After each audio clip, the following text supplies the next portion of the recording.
Hello and welcome to Scoop and Cast. Today in this video, we find Berita explaining why and how she found out that she was in an abusive relationship. Remember, Berita is not Hlamolo Baloyi's wife. According to law, they still married, they just separated. So without further ado, let's watch this video.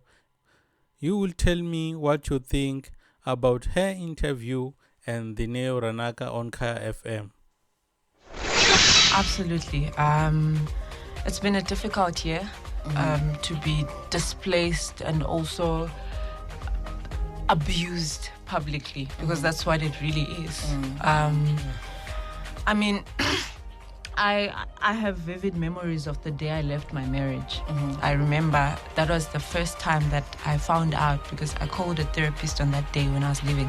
That's when I found out that I was in a narcissistically abusive relationship. Because I spent a long time, I spent like an hour and a half telling exactly what was going on in the relationship. And the entire time I'm thinking, oh, this is rage. This is someone that's angry. Oh, this is someone, you know, that's going through stuff. And the day that I learned that I was in an abusive relationship, I did not stay 1 minute. I quickly made plans on that day. And I literally remember, I want to tell it because you asked me about being displaced.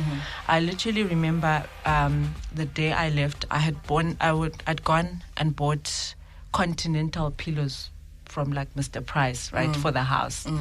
And I remember coming to the house, picking up my stuff and putting it inside that plastic bag of the continent. You know that big there's a plastic store. The red one, And I put my bag and I literally said, Diabuya, I think because in Ditenge continental periods ne rug, I'm taking this rug back.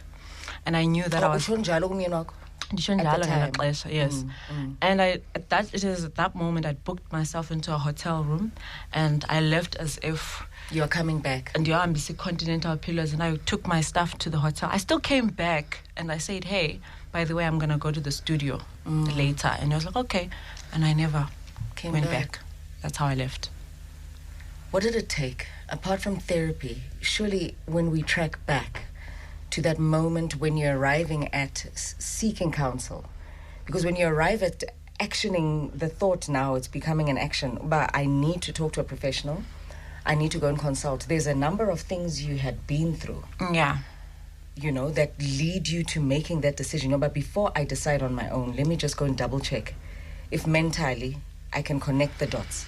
Absolutely. For me, the final day was like, I still remember 20 December 2021. I had a sold-out show at Joburg Theatre, Lesedi FM, and I was driving home with my then husband, and and the police were just doing their routine check, asking for a driver's license. And it went from being that to a full blown out argument where he's shouting at the police, he's screaming at the police. At almost midnight, I had to get out of the car and physically restrain this man from police. That's when I knew that this is not my life. And it's never going to be my life. And it doesn't matter what it takes. It doesn't matter the fact that I thought, because when we were dating and when we first got married, I only really started to see the signs of what was going on later on about, oh, okay, I'm in too deep. And that day, that 20th of December 2021, that was the day where and I was like, I'm leaving. I'm not staying.